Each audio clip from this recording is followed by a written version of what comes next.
Hello friends, welcome to my YouTube channel. ഇന്ന് നമ്മളിവിടെ ചെയ്യുന്നത് ഒരു ഏത്തപ്പഴം കൊണ്ട് സ്റ്റൂ ആണ്.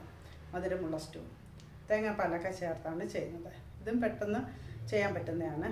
ഇതും ഗ്ലൂട്ടൻ ഫ്രീ ആയിട്ടുള്ള റെസിപ്പിയാണ്. നമുക്കിത് എങ്ങനെ ചെയ്യുന്ന നോക്കാം.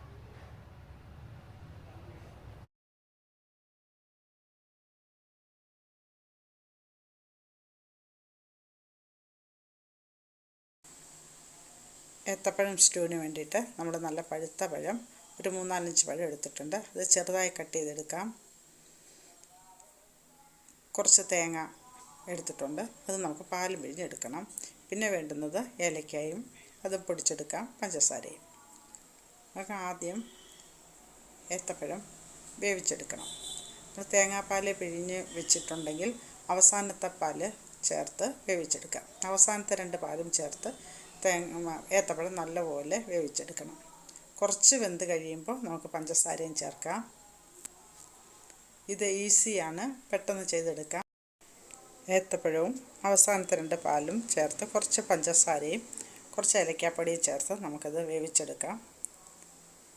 അധികം വെന്ത് പോകണ്ട, കുറച്ച് വെന്താൽ മതിയാവും. 2 പാലും അവസാനത്തെ 2 പാലും ചേർത്ത് നല്ലപോലെ വേവിച്ചെടുക്കാം.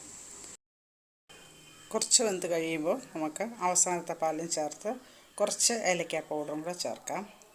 ഏലക്ക പൗഡറും തേങ്ങാപ്പാലും പഞ്ചസാരയും നല്ലൊരു ടേസ്റ്റായിട്ടുള്ളൊരു കോമ്പിനേഷനാണ്. ഇത് മൂന്നും ചേർന്ന് കഴിക്കുമ്പോൾ നമ്മൾ ഈ ഏത്തപ്പഴം ചെറു ചൂടോടെ ഏത്തപ്പഴവും ഈ തേങ്ങാപ്പാലും കൂടെ ചേർത്ത് കഴിക്കുമ്പോൾ ഭയങ്കര ഒരു ടേസ്റ്റാണ്. എല്ലാവർക്കും ഇഷ്ടപ്പെടും, കുട്ടികൾക്കുമൊക്കെ വളരെ ഇഷ്ടമാണ്.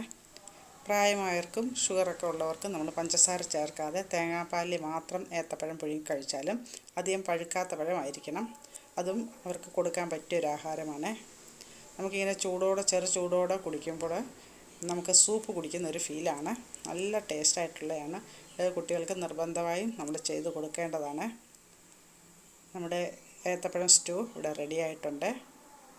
നിങ്ങൾക്കിത് ഇഷ്ടമായിട്ടുണ്ടെങ്കിൽ ലൈക്ക് ചെയ്യുക, കമൻറ്റ് ചെയ്യുക, ഷെയർ ചെയ്യുക, സബ്സ്ക്രൈബ് ചെയ്യുക.